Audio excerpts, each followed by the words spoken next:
ఎవరైతే శివమహాపురాణ మహత్యంను వింటారో వాళ్ళకు గల సకల బాధలు తీరిపోతాయని పెద్దల మాట.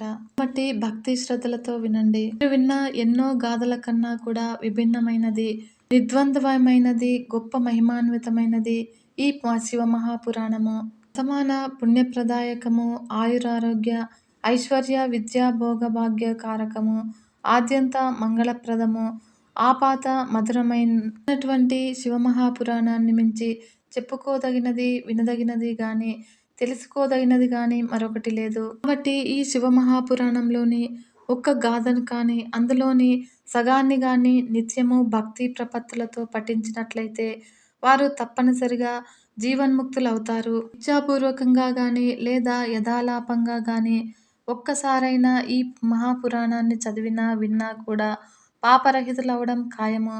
చతుర్దశి తిథి నాడు ఉపవాసం ఉండి శివభక్తుల ఎదుట ఎవరి పురాణాన్ని ప్రవచిస్తూ ఉంటారో వారు అత్యంత పూజనీయులవుతారు. ముఖ్యంగా ఈ మహాపురాణంలోని రుద్ర కైలాస సంహితలు 2 మహామహిమాన్వితాలైనవిగా తెలుసుకోండి. ఎవరైతే సమాహిత మనస్కులై రుద్ర సంహితను పఠిస్తారో వారు బ్రహ్మజ్ఞులైనా సరే 3 రోజుల్లో సర్వ పాపాల నుంచి విముక్తులైపోతారు. ఈ రుద్ర సంహితను భైరవమూర్తి ఎదుట రోజుకు 3 పర్యాయాల చొప్పున మౌనంగా పారాయణ చేసేవారికి సమస్తమైన కోరికలు సిద్ధిస్తాయి. మరియు మర్రి చెట్టుకు గాని, మారేడు చెట్టుకు గాని ప్రదక్షిణం చేస్తూ ఈ రుద్ర సంహితను పఠించినా, వినినా కూడా బ్రహ్మహత్యాది పాపాల నుంచి కూడా బయటపడతారు. కాబట్టి రుద్ర సంహిత కన్నా శ్రేష్టమైనది కైలాస సంహిత. దీని మహిమ పూర్తిగా తెలిసినవాడు ఒక్క శివుడు మాత్రమే. ఆ పరమేశ్వరుడికి కైలాస సంహిత మహత్యము పూర్తిగా తెలుసును. బ్రహ్మకి, నారదులకి, సనత్కుమారులకి, వ్యాసుల వారికి కూడా సగం మాత్రమే తెలుసు. ఒక పావుభాగం మాత్రమే భక్తుల వారికి తెలిసి ఉంటుందని చెప్తూ, అది కూడా శివేచ్ఛ ప్రాణకోటి సమస్త పాపాలన్నీ తరింపజేసే పంచాక్షరి మహామంత్రము, దాని ప్రభావము, జపవిధి విధానము, ధర్మార్థ కామములచే త్రివర్గ ఫలప్రాప్తికి తగు ఉపాయాలు, మోక్షసిద్ధికి అవసరమైన సమస్త విషయాలు క్రోడీకరించి చెప్పబడిన ఈ శివపురాణం యొక్క మహాత్యాన్ని విశదీకరించడము ఎవరి వల్ల కూడా అయ్యే పని కాదు. ఇందుకు ఉదాహరణగా ఒక కథ చెప్పుకుందాము. ఎందుకంటే ముందుగా మన ఛానల్ని ఎవరైతే కొత్తగా చూస్తున్నారో ఈ వీడియోను పూర్తిగా చూసి మీకు నచ్చింది అనిపిస్తే ఒక చిన్న లైక్ చేసి మన ఛానల్ని ఇంతవరకు సబ్స్క్రైబ్ చేసుకోకుంటే సబ్స్క్రైబ్ చేసుకొని సపోర్ట్ ఇవ్వండి ఫ్రెండ్స్. అంతేకాకుండా మీ అమూల్యమైన అభిప్రాయాలను నాకు కామెంట్ రూపంలో తెలియజేయగలరు. పూర్వము కిరాతక నగరంలో దేవరాజు అనే బ్రాహ్మణుడు ఒకడుండేవాడు. పేరుకైతే బ్రాహ్మణుడే కానీ ఆచార వ్యవహారాలు ఏ ఒక్కటి కూడా పాటించేవాడు కాడు. కనీసము స్నానసంధ్యలైనా కూడా సక్రమంగా ఆచరించేవాడు కాదు. పైగా వైశ్యవృత్తి పరాయణుడై ధనార్జనే పరమార్థంగా పెట్టుకున్నాడు. అయితే అదైనా కూడా వాణిజ్య రూపంలో సాగించలేదు.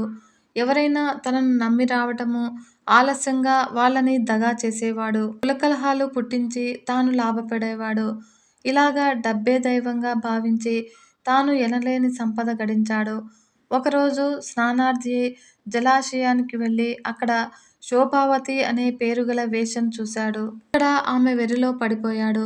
ధనికులు దొరికితే గణికలు వదలరు కదా, ఆ విలయాలు కూడా అతన్ని బాగా ఆకట్టుకుంది. ఈ విధంగా ఇద్దరూ కూడా స్వేచ్ఛగా కామవిహారాలు సాగించారు. ఎలా వచ్చిన సొమ్ము అలాగే పోవాలని ఊరికే అన్నారా చెప్పండి. పనికిమాలిన పాపాలు చేసి సంపాదించిన సొమ్మునంతా కూడా ఆ శోభావతి నిమిత్తమై ఖర్చు పెట్టసాగాడు. అయితే ఇంట్లో ఉన్న వృద్ధులైన తల్లిదండ్రులు వారించారు. ఆరోగ్యవతి, అనుకూలవతి, అనుభవయోగ్యురాలు, యవనవతి అయినటువంటి భార్య కూడా వారించింది. అయినా కూడా అతడు వినలేదు.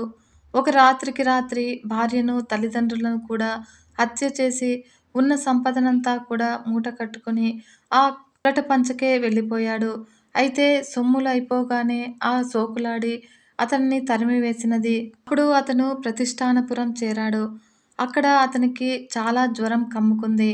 కాలం కూడా చేరువైపోయింది. ఇప్పుడు అక్కడ ఒక శివాలయంలో విశ్రమించి లేవలేని స్థితిలో అలాగే పడి ఉన్నాడు. అయితే ఆ శివాలయంలో రోజూ జరిగే శివపురాణం ప్రవచనము వినడం తప్ప మరేమీ పని లేదు ఆ దేవరాజుకి. సరిగ్గా గుళ్ళో శివపురాణము, ఇక్కడ దేవరాజుకు ఆయుర్దాయం రెండూ కూడా ఒకేసారి పూర్తయ్యాయి. అప్పుడు తక్షణమే యమదూతలు వచ్చి ఈ దేవరాజు యొక్క సూక్ష్మదేహాన్ని యమపురానికి తీసుకొని పోబోయారు. అయితే అదే సమయంలో దిగారు శివదూతలు. ఇప్పుడు ఆ యమదూతల్ని వారించి దేవరాజును తమతో తీసుకువెళ్ళబోయారు. అక్కడ ఆశ్చర్యపడ్డ ఆ కింకరులు దేవరాజు యొక్క పాపాలన్నీ కూడా గుక్క తిప్పుకోకుండా యమదూతలకు వివరించారు. ఇంత పాపాత్ముడికి ఈశ్వర సన్నిధానమేమిటి అని అడిగారు. అప్పుడు శివదూతలు ఎంత పాపాత్ముడైనా సరే అతడి చివరి గడియల్లో కర్మరహితుడై శివపురాణాన్ని విన్నాడు. అదే శివ సన్నిధానాన్ని ప్రసాదిస్తుంది అని చెప్పి దేవరాజును తీసుకుని కైలాసానికి వెళ్ళిపోయారు. అంతటా యమదూతలు తమ లోకం చేరి యమధర్మరాజుకి ఈ విషయాన్ని చెప్పారు. ఇప్పుడు యమధర్మరాజు వాళ్ళకి శివపురాణ మహత్యంని వివరించాడు.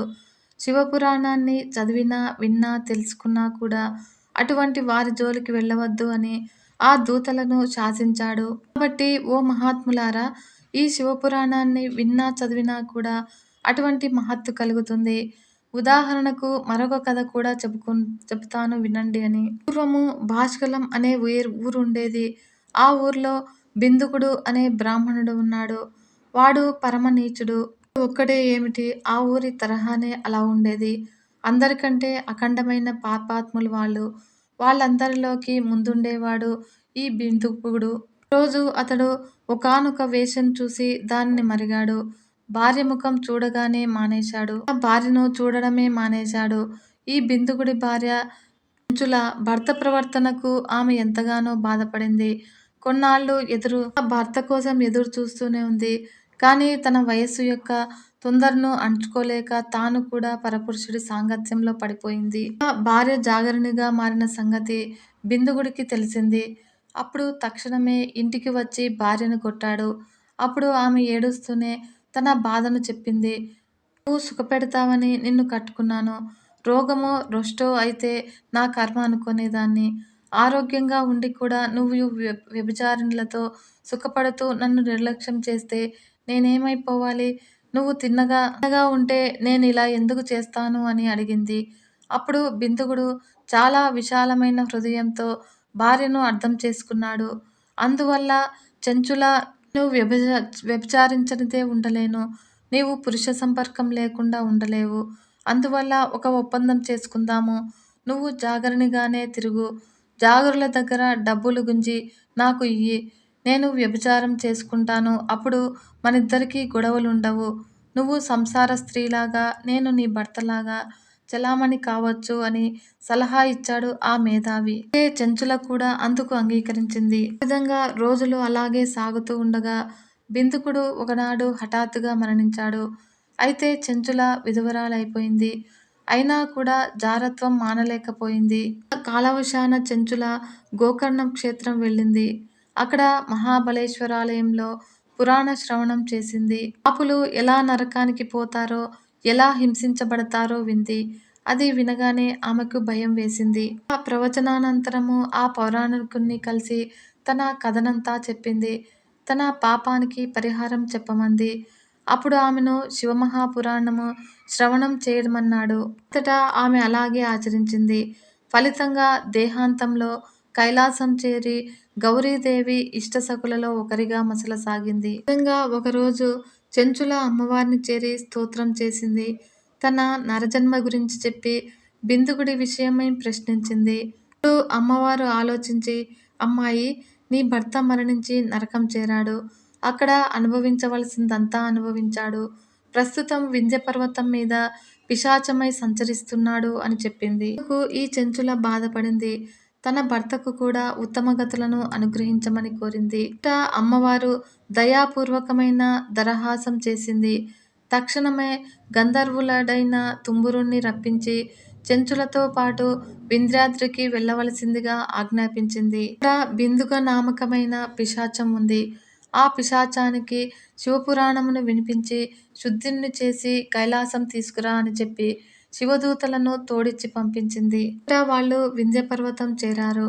అక్కడ పిచ్చిగంతులు వేస్తూ వెర్రిమొర్రి చేష్టలు చేస్తూ తిరుగుతూ ఉన్న బిందుగ పిశాచాన్ని చూశాడు. అప్పుడు తుంబురుడు పిశాచాన్ని చేరదీసి శివపురాణం వినమని చెప్పాడు. ఇప్పుడు విననుగాక వినను పొమ్మన్నాడు బిందుకుడు.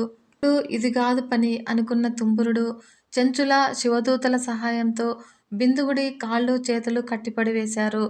కదలలేక మెదల్లేక పడి ఉన్న బిందుగుడి ముందు ఆసీనుడై వీణ సవరించి అది లోకమనోహరంగా శివపురాణాన్ని గానం చేయసాగాడు. ఆ గానానికి ముగ్ధులైన నియచ్చరులంతా కూడా వింధ్యకు దిగివచ్చారు. శివపురాణాన్ని ఆసాంతము విని ధన్యులయ్యారు. ఆ విధంగా తుంబురుడు చేసిన శివపురాణ గానము పూర్తయ్యేసరికి బిందుగుడి పిశాచ రూపం పోయింది. అతడు కూడా దివ్యరూపుడు గౌరవర్ణుడు అయ్యాడు. అంతటా చెంచుల భర్తతో సహా కైలాసం చేరి శివపార్వతుల సేవ చేసుకుంటూ ఆనందంగా ఉండసాగిరి. కాబట్టి అంతటి మహాత్మవంతమైనది శివపురాణము. ఎవరినైనా బాగు చేయదలుచుకుంటే వారిని కట్టి కొట్టి అయినా సరే శివపురాణం వినిపించాలి. వింటే చాలు వాళ్ళు శుద్ధులైపోతారు. అపురూపము, ఆనందదాయకము, విధారకము అయిన అంబికాపతి యొక్క అద్భుత పురాణాన్ని వినిపిస్తూ ఉన్నాను. శ్రద్ధగా వినండి సుమా అంటూ ముందుగా ఆయన చెప్పిన స్కాంద పురాణ అంతర్గత శివపురాణ మహత్యాన్ని వినిపించి ఇక శివపురాణ ప్రవచనాన్ని ఆరంభిస్తూ ఉన్నాడు సూత మహర్షి. శౌనకాది మహామునులారా శ్రద్ధగా వినండి. సృష్ట్యాదిగా ఎన్నో కల్పాలు గడిచిపోయాయి. ప్రస్తుతము మనం ఉన్న కల్పం పేరు శ్వేతవరాహ కల్పము. ఈ శ్వేతవరాహ కల్పం ఆరంభంలో 6 గొప్ప గొప్ప గోత్రాలకు చెందిన 6గురు మునులు ప్రోగుపడి ఇదే ప్రయాగలో కూర్చున్నవారై పరబ్రహ్మం ఎవరు అనగా అని తర్కించుకున్నారు. ఎన్నాళ్ళు గడిచినా కూడా వాళ్ళ తర్కము అమలకపోవడం వల్ల సరాసరి సృష్టికర్త అయిన బ్రహ్మను కలిశారు. అప్పుడు అందర్నీ సృష్టించిన వాడివి నువ్వే గనుక మాకెవరికీ తెలియని విషయాలు నీకు ప్రత్యక్షంగా తెలిసి ఉంటాయని నమ్ముతూ ఉన్నాము. కాబట్టి చతుర్ముఖ మా సందేహం తీర్చు. పరబ్రహ్మ పరమపురుషుడు అని పిలువబడుతున్నవాడు చెప్పబడుతున్నవాడు ఎవరు? నువ్వు తప్ప మా సందేహం తీర్చగల వారు ఎవరు మాకు తోచడం లేదు అని ప్రాధేయపడ్డారు. అప్పుడు వారి మధ్య సంభాషణ ఇలా జరిగింది. మునులు ఇలా అంటూ ఉన్నారు. హే దాత, పరుడని చెప్పబడే పరముడు ఎవరు అనగా బ్రహ్మదేవుడు, రుద్రుడు, ఆయన సదాశివుడు అన్నాడు. అంతటా మునులు ఆ శివతత్వము ఎలా తెలుస్తుంది అనగా బ్రహ్మదేవుడు శివానుగ్రహం వల్లనే తెలుస్తుంది. ఆయన యొక్క అసాధారణమైన అనుగ్రహం వల్ల శివభక్తి ఏర్పడుతుంది. భక్తి వల్ల క్రమక్రమంగా సంపూర్ణ అనుగ్రహము సిద్ధిస్తుంది. దానివల్ల సాధన సాధక జ్ఞానము సమకూరుతుంది. తద్వారా శివతత్వం తెలుసుకోవాలి అని అన్నాడు. అంతటా మహామునులు సాధ్యాలలో ముఖ్యమైనది ఏది? సాధనం అంటే ఎటువంటిది? సాధకుడు అంటే ఎవరు అని అడగ్గా బ్రహ్మదేవుడు సాధ్యాలన్నింటిలోనూ అత్యంత ప్రధానమైనది శివపద ప్రాప్తి ఒక్కటే. అందుకు సాధనము శివారాధన చేయడం మాత్రమేనని తెలుసుకోవాలి. శివానుగ్రహం వల్ల ఏర్పడిన మదమాది సంపత్తులు కలవాడే సాధకుడు అని చెప్పబడుతూ ఉన్నాడు. మరియు వేదాలలో చెప్పబడినట్లుగాను తన కుల ఆచార వ్యవహారాల రీత్యాను తన ఆశ్రమ ధర్మ నిర్ణయాలకు అనుగుణంగాను కర్మాచరణ గావిస్తూ ఆ కర్మల ఫలముగాను సమర్పణం చేస్తూ ఉండే సాధకుడు జన్మాంతరాన శివావాసమైన కైలాస పద సంపదను చేరుకుంటాననడంలో సందేహం లేదు. ఇక సాధన, దీనికి శ్రవణము, కీర్తనము, మననము అనేవి 3 చాలా ముఖ్యమైనవి. బ్రహ్మ సూచించగానే మహామునులు ఆ మూడింటిని గురించి మరింత విపులంగా తెలియజేయమని అడిగారు. అంతటా బ్రహ్మదేవుడు వినండి అంటూ పరమేశ్వరుని లీలా విలాసాదులను మనసారా వినడమే శ్రవణము. మనం మన కంటితోనే లోకాన్ని పరిశీలిస్తాము. అలా కంటికి తోచని వాటిని గురించి వినాలని కుతూహలపడతాము. అటువంటప్పుడు కేవలం కంటికే కాదు, వాక్కులకి, మనస్సుకి కూడా గోచరం గాని ఆ పరమేశ్వరుడి గురించి వినాలని ఇంకెంత తపనగా ఉంటుంది. అదిగో అలా తపించి ఆ సర్వేశ్వరుడి గురించి గురుముఖత వినాలి. అది నాంది. అటుపై ఎక్కడ శివనామము వినపడినా కూడా శివపరమైన విషయము చెవికి సోకినా తొలగిపోకుండా యువతుల పోయగాల గురించి యువకులు ఎంత తన్మయంగా వింటారో అలా వినాలి. ఈ శ్రవణము. ఆ తర్వాతది కీర్తనం. అనగా అధిదైవతమైన ఆ పరమేశ్వరుని దుష్ట శిక్షణ, శిష్ట రక్షణాది గాథలను, లీలలను నిత్యము కూడా కీర్తించుతూ ఉండాలి. వాటినే గానం చేస్తూ ఉండాలి. అది కీర్తనము. కేవలం మనోగతంగా ఆ కైవల్యదాయకుని భావించుట, అర్చించుట అనేవే మననము. ఈ మూడింటికి మూలము సజ్జన సాంగత్యము. అనునిత్యము కూడా వృద్ధులు, జ్ఞానులు, సద్బుద్ధి కలవారు అయిన వారితో సంచరించడం వలన, వారితోనే కూడా ఉండటం వలన 4 మంచి ముక్కలు వినటం జరుగుతుంది. అలా ఆరంభమవుతుంది. సుఖపరమైన శ్రవణము. వింటున్న కొద్దీ కీర్తనానికి పునాది దృఢతరమవుతుంది. కీర్తనము పరిపక్వ స్థితికి చేరుకున్న కొద్దీ మననానికి బీజం పడటము, మనస్సు మననోన్ముఖం కావడం సిద్ధిస్తాయి. అందుచేత శ్రవణ, కీర్తన, మననము అనబడే ఈ 3 కూడా క్రమంగా ఒకదానికన్నా ఒకటి ఉత్కృష్టమైనవిగా తెలుసుకోవాలి.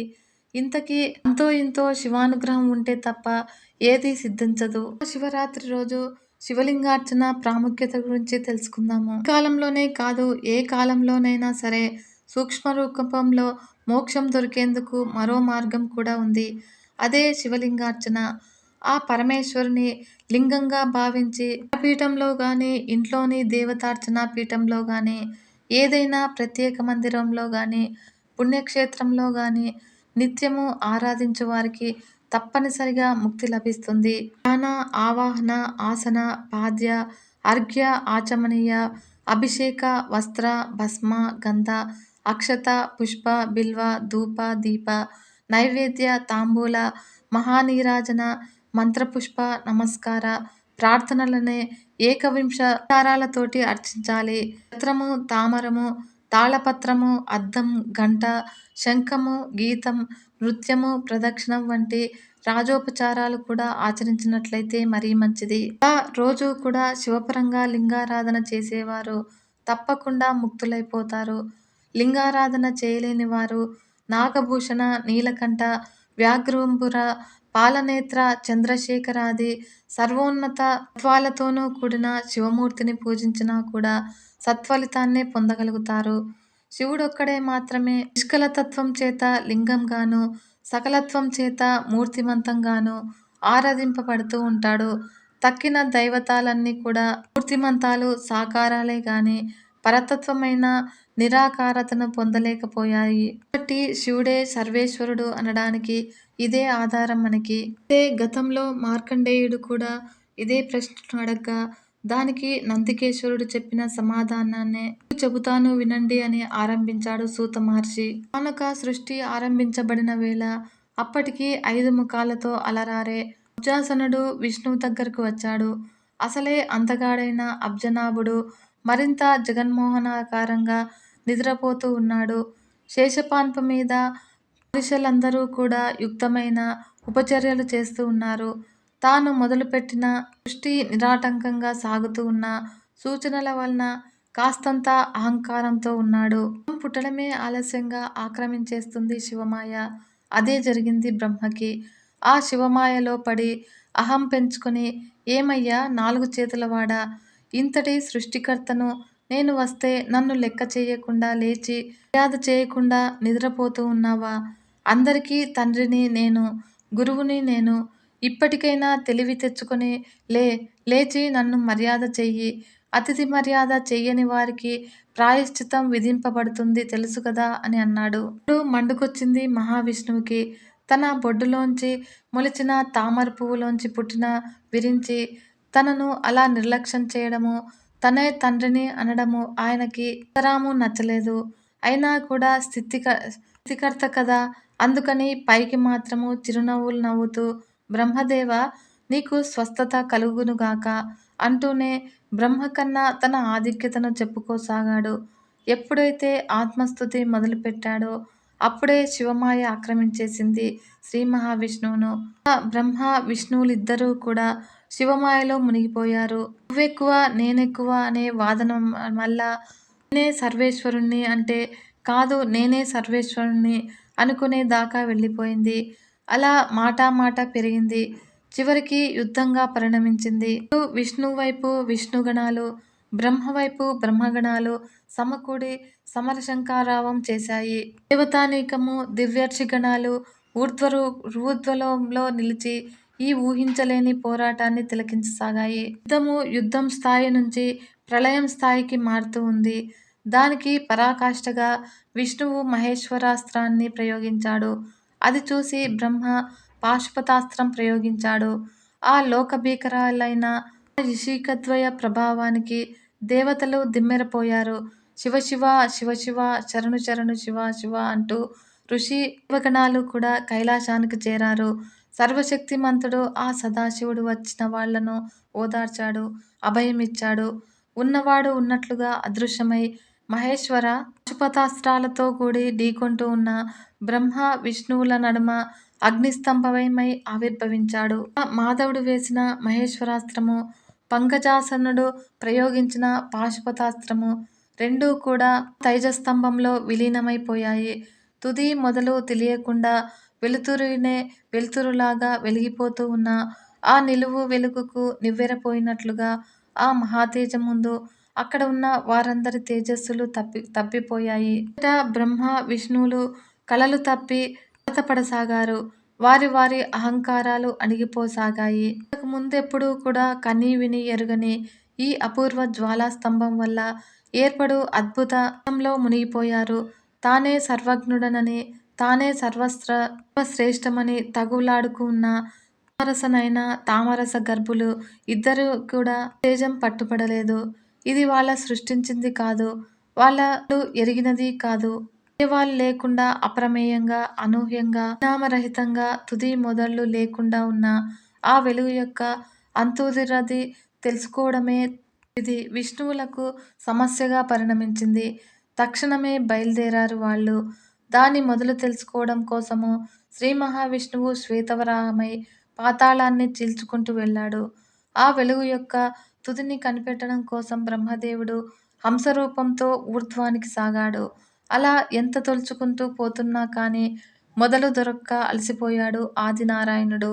తన వల్ల కాదనుకుని వెనుతిరిగి యుద్ధస్థలానికి చేరాడు శ్రీ మహావిష్ణువు. పైకి వెళ్ళిన బ్రహ్మకి కూడా ఏమీ పాలుపోలేదు. ఆ నిట్ట నిలువుకు తుది ఎక్కడో చిక్కలేదు. కానీ సరిగ్గా అదే సమయానికి శివతేజస స్తంభాగ్రం నుండి ఒక మొగలి పువ్వు కిందకు పడుతూ కనిపించింది. అప్పుడు బ్రహ్మ దానిని ఆపాడు. తన అన్వేషణ గురించి చెప్పాడు. ఈ నిట్ట నిలువు నిట్టకు అగ్రము నీకు తెలుసా అని అడిగాడు. అందుకు మొగలి పువ్వు ఓ మొలక నవ్వి నేను వస్తున్నదే అక్కడి నుంచి. కాలమానం రీత్యా అయితే చాలా యుగాలైంది నేను జారి ఇక్కడికి చేరాను. ఈ లోపల ఈ స్తంభము ఇంకెంత పెరిగి ఉందో తెలియదు. నా మాట విను. దీని అగ్రాన్ని చూడటం నీ తరం కాదు అని అంది. అందుకు బాధపడ్డాడు బ్రహ్మదేవుడు. ఇది కానకపోతే శ్రీ మహావిష్ణువు ముందు తక్కువైపోవాల్సి వస్తుంది, లేదా విష్ణువుతో సమానుడు అవ్వాల్సి వస్తుంది. అది తనకు నచ్చదు. తను విష్ణువు కన్నా గొప్పవాడు అని అనిపించుకోవాలి. అందుకని ఒక ఆలోచన చేశాడు బ్రహ్మదేవుడు. ఈ మొగలి పువ్వుని చూసి కేతకీ సుమ్మ, నువ్వు నాకు ఉపకారం చెయ్యి. నేను విష్ణువు దగ్గరకు వెళ్ళి ఈ స్తంభాగ్రాన్ని సందర్శించానని చెబుతాను. నా మాట నిజమేనని నువ్వు సాక్ష్యంగా చెప్పాలి అని ప్రాధేయపడ్డాడు. అందుకు సరేనంది మొగలి పువ్వు. కేతకి బ్రహ్మలిద్దరూ కూడా పూర్వరణస్థలం చేరారు. దిగాలుగా కూర్చొని ఉన్నాడు విష్ణువు. బ్రహ్మదేవుడు తాను ఆ వెలుగు స్తంభపు పైభాగం చూశానని చెప్పాడు. మొగలి పువ్వే సాక్ష్యం అన్నాడు. అవును అంది మొగలి పువ్వు కూడా. నిట్టూర్చాడు నీరదశ్యాముడు. దీని మొదలు చూడలేకపోయాను, ఓడిపోయాను అని తన ఓటమిని ఒప్పుకున్నాడు. బ్రహ్మ ఆధిపత్యతని అంగీకరిస్తూ అతనిని అర్ఘ్యపాద్యాదులతో ఆరాధించి ఆ తైజస్తంభము దగ్గరే కూర్చుండిపోయాడు. ఎప్పుడైతే శ్రీ మహావిష్ణువులోంచి అహం నశించిందో అప్పుడే అతన్ని గప్పిన శివమాయ తొలగిపోయింది. తన అహంకారపూరితమైన గత ప్రవర్తనకు పశ్చాత్తాపపడ్డాడు. ఇంత సంయమనంతో శివ శివ అనుకోగా సాగాడు. అప్పటికే బ్రహ్మ చేసిన అపచారానికి శిక్షింప నిశ్చయించిన పరమేశ్వరుడు విష్ణువు చింతించడంతో అతని పట్ల ప్రసన్నుడయ్యాడు. తక్షణమే నిష్కళమైన అగ్నిస్తంభం నుండి సకలమైన మూర్తిత్వంతో ప్రత్యక్షమయ్యాడు పరమేశ్వరుడు. సిగలో వెళ్ళి నొసటన కన్ను, నీలకంఠము, నాగాభరణాలు, ఆకేల శూలము, మరొక చేత అభయముద్ర, వ్యాఘ్రంబరంతో సాక్షాత్కరించాడాయన. కళ్ళ ముందు నిలిచిన సాకారుడైన కంటే కాలకుని నయనాలతో వీక్షించాడు విష్ణువు. భక్తి సంభరిత మానసంతోనూ ఆనంద కంపితమై మనోలతికతోనూ ఆయనను స్తోత్రం చేశాడు. అంతటా స్వచ్ఛ స్ఫటికాభుడైన సాంబుడు ఇంద్రనీలాభుడైన శ్రీహరికి అభయమిచ్చాడు. నారాయణ, నువ్వు కూడా ఒక చిన్న అబద్ధం చెప్పి ఉంటే బ్రహ్మ కన్నా నువ్వే ఎక్కువగా చలామణి అయ్యేవాడివి. అయినా కూడా నువ్వు అసత్యం చెప్పలేదు. నీ సత్యసంధతను నన్ను సంతుష్టిని చేసింది. సత్యమే శాశ్వతమైనది. ఎవడు సత్యాన్ని ఆశ్రయిస్తాడో వాడే శాశ్వతుడు. ఇక నుండి ఊర్ధ్వమధ్యన లోకాలు అన్నింటా కూడా నువ్వు నాతో సమానంగా పూజింపబడతావు. నా వలనే నీకు క్షేత్రాలు ఏర్పడతాయి. పూజలు, ఉత్సవాలు అన్నీ లభిస్తాయి. లౌకిక జగత్తులో నా ఇంతటి వాడివిగా ఆరాధింపబడతావు అని దీవించి వరాలు అనుగ్రహించాడు. ఈ విధంగా శిష్టుడైన శ్రీహరిని అనుగ్రహించి ఆ తర్వాత దుష్టుడైన బ్రహ్మకు తగిన గుణపాఠం చెప్పదలిచాడు భవుడు. తక్షణమే తన సంకల్పంతో భైరవుడిని సృష్టించాడు. భైరవ, అసత్య ప్రలాపన చేసిన బ్రహ్మని నీ కత్తివాదనతో తగినట్లు సత్కరించు అని అన్నాడు శంకరుడు. మరుక్షణమే భైరవుడు మృత్యువుకు సైతం భయం కలిగించే పదునైన కత్తిని జులిపించాడు. ఒక చేత బ్రహ్మదేవుడిని బట్టి అబద్ధమాడిన అతగాడి 5వ తలకాయను అస్సున నరికివేశాడు. తక్కిన తలలు కూడా నరికివేయడానికి సిద్ధపడుతూ ఉండగా బ్రహ్మదేవుడు భయంతో గడగడలాడిపోయాడు. శివ శివ, భవ భవ, హరహర అని ఆర్తనాదాలు చేసుకుంటూ తత్తరపడిపోతూ వచ్చి శివుడి పాదాల మీద పడ్డాడు. వణికిపోతున్న విధాత పరిస్థితి చూసి విష్ణుమూర్తికి కూడా జాలి కలిగించింది. ఎంతైనా ఆయన బొడ్డు తామర నుంచి వెలువబడ్డాడు కదా పితామహుడు. అందుకే కాబోలు పునః పునః శంకరునికి అంజలించి మొక్కుతూ బ్రహ్మను క్షమించవలసిందిగా కోరాడు. అంతకన్నా దీనంగా ప్రాణభిక్షను అర్థిస్తూ ఉన్నాడు బ్రహ్మ. దయచల్చాడు ఆ పరమేశ్వరుడు. ఈ బ్రహ్మదేవ, నువ్వింతగా ప్రాధేయపడుతున్నావు గనుక, విష్ణువు మరీ మరీ చెబుతున్నాడు గనుక ఇప్పటికీ క్షమిస్తూ ఉన్నాను. మానాన నువ్వు సృష్టి కార్యక్రమంలో ఉండు. కానీ ఇలాంటి దోషం చేయడం వల్ల నువ్వు ఎక్కడా కూడా పూజార్హుడివి కాకుండా పోతావు. కానీ నా భక్తుడవు గనుక, నన్నే నిరంతరము చింతన చేస్తావు గనుక ఒక్క వరం ఇస్తూ ఉన్నాను. యజ్ఞయాగాదులు మొదలైన వేదోక్త కర్మల్లో మాత్రము నువ్వే గురువుగా గౌరవింపబడతావు. అలా కాదని నిన్ను తిరస్కరించి చేసే యాగాది క్రతువులు ఉండనే ఉండవు. అంతే కాకుండా ఫలితాలను కూడా ఇయ్యవు అని చెప్పాడు. ఆ తర్వాత తడబడుతూ నిలబడ్డ మొగలి పువ్వును చూసి, ఓసి కేతకి, కూటసాక్షివై కుసుమజాతికే కళంకం ఆపాదించిన పాపిష్టవి. ఇక నుండి నువ్వు నాకు అయిష్టురాలవవుతావు. అందువల్ల నా ఆరాధనలో నీకు స్థానం లేకుండా పోతుంది అని శపించాడు ఈశ్వరుడు. మత్తెక్కించే పరిమళాల పొత్తి కదా మొగలి పువ్వు. అందుకని దేవతలు, ఋషులు ఇత్యాదులందరూ కూడా దానిని ధరిస్తూ ఉండేవారు. అటువంటిది శివుడు దానిని శపించగానే వారంతా కూడా తమ తమ వద్దనున్న మొగలి పువ్వులన్నింటినీ కూడా దూరంగా విసిరివేశారు. దేవుళ్ళు శపించిన వాళ్ళను ఎవరినీ కూడా దరిచేర్చరు కదా మరి. ఈ శాపము వెనువెంటనే తన పట్ల తిరస్కారం చూపేసరికి మొగలి పువ్వు మెత్తుకోలేకపోయింది. మొగలి పువ్వు అయినా కూడా శివుడికి మొరపెట్టుకుంది. హే జగన్నాథ, నీ సేవకు నోచనివాడు నా జన్మమే వృధా అయిపోతుంది. నా యందు కనికరించు.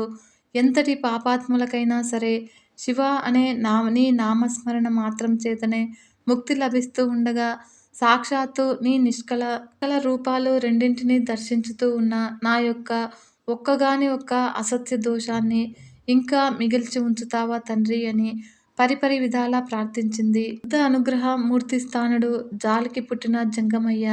అందుకే ఆ మొగలి పువ్వును క్షమించాడు. కేతకి, నేను అన్నది అన్నట్లుగా జరగాల్సిందే. నా ఆరాధన నిషిద్ధమైనప్పటికీ కూడా నీవు నా భక్తుల నిమిత్తము ఉపయోగించుకోబడతావు. నా పూజలోకి పనికి రాకపోయినా కూడా నాకు పైకప్పుగా అలంకరించబడటానికి నీవు ఉపయోగపడతావు అని అనుగ్రహించాడు. ఈ విధంగా శివుడు ప్రసన్నుడు కావడంతో అంతవరకు భీతివహులై ఎడంగా నిలబడ్డ బ్రహ్మ, విష్ణు గణాల వారు కూడా మెల్లమెల్లగా శివదర్శనార్థం చేరుకోసాగారు. వారందరినీ వెంటబెట్టుకుని బ్రహ్మ, విష్ణువులు ఇద్దరూ కూడా స్వామికి విశిష్టమైన ఆసనాన్ని కల్పించారు. నభూతో నభవిష్యతి అన్నట్లుగా ఆయనను ఆరాధించారు.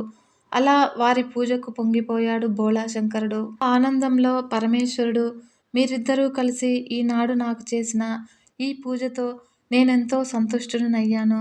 కాబట్టి ఇక నుండి ఈ దివ్య సమయం నాకు అత్యంత ప్రీతిపాత్రమైనది.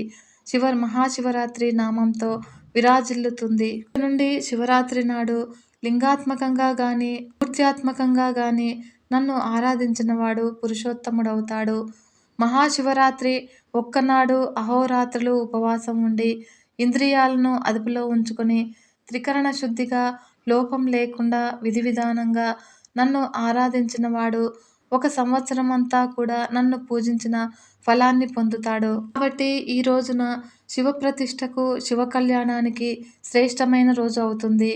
మీ యుద్ధం నివారించే నిమిత్తంగా నేను లింగాకృతిలో ఆవిర్భవించిన ఈ మార్గశిర మాస బహుళ చతుర్దశి ఆర్ద్ర నక్షత్రం నాడు ఉమాసహితుడుగా గాని, లేదా నా శివలింగాన్ని గాని దర్శించిన మాత్రం చేతనే ఆ పురుషుడు నాకు కుమారస్వామి కన్నా ఇష్టుడవుతాడు. నేను లింగాకృతితో ఉద్భవించిన ఈ తావు లింగస్థానం అనబడుతుంది. ఆద్యంతాలు లేని ఈ నేనైన స్తంభము భక్తాభీష్ట ప్రదానార్థము పరిణామవంతమై శివలింగంగా సిద్ధిస్తుంది. ఈ అనల స్తంభం ఆవిష్కరింపబడిన నేల అరుణాచలంగా ప్రసిద్ధమవుతుంది. శివక్షేత్రాలన్నింటా కూడా ఇది అత్యంత కీర్తిమంతమవుతుంది. ఇక్కడ అరుణాచలేశ్వరుడుగా ఆవిష్కరింపబడే శివలింగారాధనకులు ఆలోక్య, సామీప్య, సాయుజ్యాది మోక్షపదాలను క్రమవశ పొందగలుగుతారు అని పలు విధాలుగా అనుగ్రహించి తుదిగా ఇలా చెప్పసాగాడు పరమేశ్వరుడు. విధాతలారా, నా పరబ్రహ్మతత్వాన్ని మీకు నిరూపించడానికే ఈ నిరాకారము, నిర్గుణము, నిరుపమానము, పరిమాణము అయిన రూపంలో కనిపించాను. అటు పిమ్మట మీకున్న సాకారత, అహంభావాన్ని తుదముట్టించేందుకు సకులుడనై లింగరూపంతో మీకు దర్శనమిచ్చాను. గుర్తుంచుకోండి, సకలత, నిష్కలత నాకు మాత్రమే చెల్లుతుంది. కాబట్టి నేనే పరబ్రహ్మనని మర్చిపోకుండా, మీలో మీరు తగువులాడకుండా నా ఆజ్ఞ ప్రకారము సృష్టి స్థితులను నెరవేర్చండి. నాకు లింగానికి గాని, లింగానికి మూర్తికి గాని నాకు విధమైన భేదాలు లేవు. నిత్యము లింగారాధన చేయండి. నిజానికి నేనేదో ఒక చోట ఉండిపోయే వాడిని కాదు. అయినా కూడా ఎక్కడ లింగప్రతిష్ఠ జరుగుతూ ఉంటుందో అక్కడ మాత్రం తప్పకుండా ఉంటాను. ఒక్క శివలింగం ప్రతిష్ఠిస్తే సమానులై కైలాసాన నివసిస్తారు. 2 శివలింగాల్ని ప్రతిష్ఠిస్తే మహాకైలాసమున శివానంద భౌతులవుతారు. శివసాయుధ్యాన్ని పొందుతారు. లింగ ప్రతిష్ఠ అత్యంత ప్రధానమైనది. లింగాభావం వల్ల మూర్తిని ప్రతిష్ఠించినప్పటికీ కూడా అది శివక్షేత్రమే అవుతుంది అని పరమేశ్వరుడు పలికాడు. విన్నారు కదా ఫ్రెండ్స్, మరొక మంచి వీడియోతో మీ ముందుకు వస్తాను. అంతవరకు సెలవు. నమస్కారం.